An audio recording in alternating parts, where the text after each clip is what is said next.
It's good to be talking with you. Thank you so much for jumping on with us. 100%. Thank you for having me. Yeah, of course. I mean, this is just around the corner here. How are you feeling about making your BKFC debut? Um, I'm just ready to fight already. I mean, like we're a week and a half away. I'm at the point in my camp where it's like now we're on the decline of the intensity. I'm just ready to like get in there and just do my thing. So walk me through how this comes together because this isn't like an influencer boxing match. This is the BKFC. Like this is the real deal. BKFC is blowing up rapidly, and I see it continuing to blow up rapidly. Me being a social media influencer, I class onto viral moments. I thought every influencer boxer, the influencer boxer scene's kind of dying. Like it's oversaturated now, and the only people that are really like bringing eyes to the sport are like Jake Paul, KSI, and Logan Paul. I thought, what better way to just kind of like one up them and stick like the middle finger to their face than to do bare knuckle, because no other influencer is ever going to do it. They'll say that they want to, but they're never going to do it, and I'm going to be the only one to do it. So it's like just one up to all you people that are veterans in the YouTube boxing space. So is this like a one-time deal or are you planning like if you win here, is this, you're going to have more matches after this? I want to work with the BKFC long term. That's ideally the goal, because I see this sport expanding extremely far. It's like a very very interesting combat sport. So if I win, I might do another fight, but regardless of what happens on August 11th, I wanna continue to work with the BKFC. So you're known for creating these viral moments. I mean, you just mentioned it there. What do you have planned for this? Like I'm thinking from the walkout to the time you get in there to, the end of the fight. So I have like my 3-step plan. Um, Okay. I already have the thing that I'm walking out to is going to go viral. Can't say that yet. Okay. What I do in that ring is going to go viral, and then my after speech is going to go viral. The things that I'm going to say in my after speech, the when I knock out a 3-0 bare knuckle fighter, that's going to go viral. And then the song that I walk out to, everyone's just going to be like, "What the fuck?" You know that your after speech after the Austin McBroom fight went viral for I'm everything gonna you said there. completely. I'm gonna. That's exactly what I'm gonna do. I'm gonna do something referencing that. Was that intentional what you did in that interview? The I'm not a boxer and I'm trying to be a fighter. Yeah. I didn't think it was gonna go as viral, but I was kind of like just joking around. Because you're like, I've never said that I'm a fighter. And then it cuts right to like you being like, I'm a fighter. He's not. Yeah, no, I did mean what I said when I meant like, yo, this is not my profession. But yeah, there was like a ton of people in the audience, and millions of people were watching. Like, I just got punched in the face a bunch. I didn't know how to take a public L like that. So I mean, it was like a lot of pressure on, but I didn't expect that to go as viral as it did. You always hear athletes talk about how they learn so much more from a loss than they do from a win. So, what did you learn from that loss in the McBroom fight? Um, so I've never taken such a public L like that in front of millions of people. Um, but it did teach me how to take an L, how to take something on the chin and just like move forward and not let it consume my life. This time going into another fight, a lot of people are talking shit, but there's no pressure on me this time. That was like my first fight. I was the favorite of the fight. Austin McBroom was the underdog. This time I'm the underdog, and I'm going into a fight with a 3-0 bare knuckle fighter that has to prove himself. Like, this is why bare knuckle's so brutal. I'm gonna go in there and I'm not gonna rush anything. I'm gonna let him come to me, and I'm just gonna do my thing. It kind of sounds like you're saying like he has everything to lose here and you have everything to gain. Yeah. There's not a single thing that I have to prove in there. I have to go in there. That's my only job, is to go in there.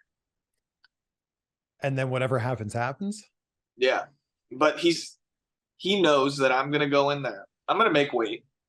And then 2 days after, because you have 2 days, not one day, Yeah. you have 2 days after your weigh-in to eat, chill, recover. I'm gonna be like 185 pounds, like in that ring. Like I walk around at like 195, 200. I'm going to be feeling great. I'm going to be bigger and I can just sit back and take punches. Let him come to me and he will not be on the inside. He hasn't even been hit by somebody as heavy as me. Bryce, what's the one food that you just can't wait to eat after weighing? Cheeseburger, Big Mac. I literally said to all my friends, I was like, dude, I want 4 Big Macs as soon as I win that fight. Like I want them in my after speech as I'm like talking to be just eating a burger. I haven't had food in so long. I want food so bad. That's all I can think about. You're obviously aware of the reaction that this announcement got online. Like everybody is counting you out here. What was your response when you saw that? I honestly don't blame them whatsoever to count me out, but it's like, look at the people G Perez has fought. You know, did anyone think that G Perez was going to lose to any of the guys that he's fought? Those guys look like they have absolutely no fighting experience. I am 100%, regardless of what you say, I'm 100% G Perez's hardest opponent that he's ever fought in bare knuckle. I have more experience than any of those guys that he's fought. I can hit way harder. I'm taller. I'm stronger. And I'm way faster than all of his opponents. Like he's not going to go in there and bully me. Like I'm not like a small guy from a gas station that you just randomly hired to do like a random bare knuckle fight. I have fight experience and I know how to use my punches. You feel like when he came up and kind of pie faced you, or people are calling it a slap, and I'm like, didn't really look like a slap. Do you feel like you should have reacted differently to that? Uh, Again, like, what do I have to prove? The guy slapped me in the face. It's like he's doing some promo for the fight. Did I think it was disrespectful? Yeah, but it's like, what am I going to do? Just be like, oh, I want to punch you in the face right now. I'm going to do that August 11th. I feel like the weigh in here or the stare down, like I feel like you've got something planned for this. I may or may not have something planned for that. What does training look like here? Because, by the way, what are you drinking here? Is this some sort of special fuel for BKFC? Of course, yes, it is. Yeah, it is. And dude, this one is so good. Which flavor do we have here? The Sour Bucks. Okay. I was like, okay, maybe this is gonna go against my my diet, but 0 calories, 0 sugar. Like I'm like, okay, let's do this. I saw these videos of you training with Lorenzo Hunt, the juggernaut, who's an absolute beast. What has he taught you about bare knuckle that maybe you didn't know? So my background is wrestling. He taught me a lot of the grappling aspects, or I would say bare knuckle is like a form of like dirty boxing. So like when you wrap up with somebody, you're not allowed to like hit until the ref like separates you. Yeah. In bare knuckle, you can grab them by the neck, give them an uppercut. You can grab them by the neck, give them like a hook. Like you can hit in clinches for a very long time in bare knuckle. So we've been working on a lot of the inside fighting, a lot of like the dirty boxing, like holding his arm, popping him across the jaw. Like, you know, I feel most comfortable doing the grappling aspect. So I think G doesn't understand that I'm not going to go to him. I'm going to wait for him to come to me, and then I'm going to wrap up and hurt him. How are your knuckles feeling right now? And they're pretty messed up right now. But They are. Oh my gosh. they're pretty messed up right now. But I'm just like recovering them now. This whole situation that we're in right now, this whole era right now of influencers who are boxing, or you stepping into the world of BKFC, how much of this do you think you owe to Jake and Logan Paul? I think owing it to them is like a crazy word. I think thanking them for bringing so many people to the sport. I would say thank you for giving creators, smaller creators, the opportunity to just show out and do a sport that they're not comfortable with, or a sport that they're not that they didn't grow up doing for money. You know, I think it's great for the sport. I think influencers, celebrities, all of that's great for any sport that you do. So who's next? Is it KSI? I've heard you mention KSI in other interviews. Is that who you have your eye on if you get the W here? Uh, I don't think KSI would want to fight me, especially once he Really? sees what I do. Like August 11th, I think he's gonna make up an excuse and say like, "Oh, he lost to Austin McBroom, blah blah blah." And I think right after this, I want to fight Austin McBroom again. I wanna like actually show people like what I'm capable of. And Austin McBroom, whether he wants to do a bare knuckle or with pillows on our hands, like I'm down. Like I know for a fact if we had that rematch, I would put him on the canvas. I'm sure you're aware that for a big portion of the population, influencer is like a dirty word. And they're like, oh, wow, Bryce Hall's an influencer. I already don't like him. I don't know anything about him, but he's an influencer. I don't like him. Do you feel like you have to prove those people wrong? So this is my thing. Like I really could care less what the general public thinks about me. Um, if you like me, and I'm making content for you to escape from your day to day life. You know, I don't care if people hate me. I'm not here to please everybody. And if you like me, thanks. I appreciate that. You're the ones that got me here, but also my haters got me here. So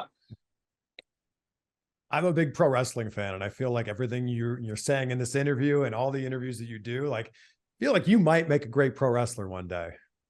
the WWE, are you talking about, or Yeah, like maybe wrestling? it's you versus Logan Paul, next year at SummerSlam.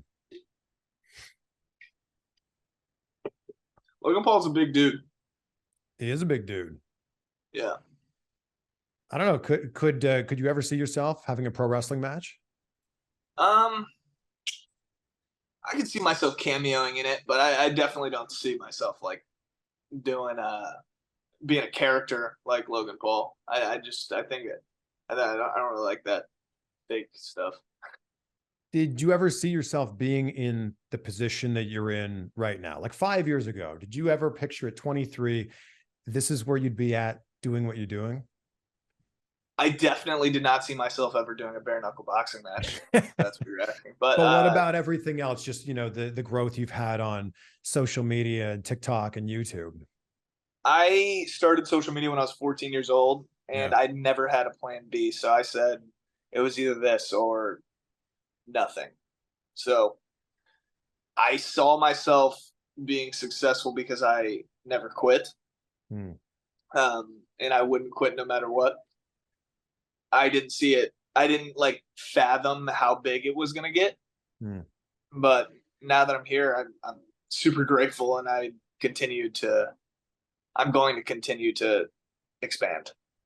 Do you think there was like one specific moment, one specific video that actually allowed you to have some of the influence you have now, like that really stepped it up to that next level? Not a specific one. It was actually like just a bunch of videos that went super viral. People seeing my face more, and then people feeling comfortable with me because they see my face so much. Hmm. Well, this is going to be really interesting. I'm so excited. I'm a huge BKFC fan, and when I saw that you were going to be part of this, I was like, dude, I need to tune in for this. So I can't wait to see this. And I end every conversation talking about gratitude because it's such an important part of my life. I wake up every day, I say out loud 3 things I'm grateful for. So, Bryce, what are 3 things in your life that you're grateful for right now? My mother. I'm super grateful for my mom. Helped me with a lot. I'm super grateful for my success in everything that I've done, and I'm super grateful for the opportunity to fight on BKFC. Give us a prediction. Give us a prediction. August 11th, BKFC. It's you versus G Perez. Second round knockout. Boom. Okay. There we go. Bryce, thank you so much, my friend. All right, thank you so much.